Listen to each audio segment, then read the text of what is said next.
So what's up everyone, and welcome back to our channel in another tutorial. If you want Google Forms to show different questions based on someone's answer, you can use conditional branching to send people to different sections automatically, and here's how.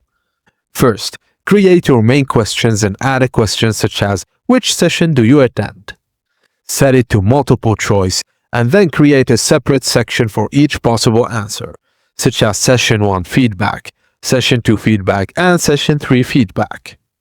Add the relevant feedback questions inside each section. For example, session 1 questions go inside the session 1 feedback.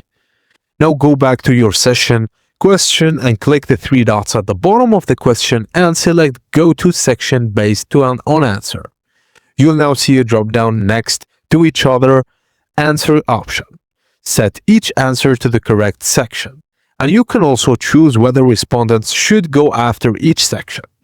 Now click preview and select different answers to make sure each one sends you the correct question.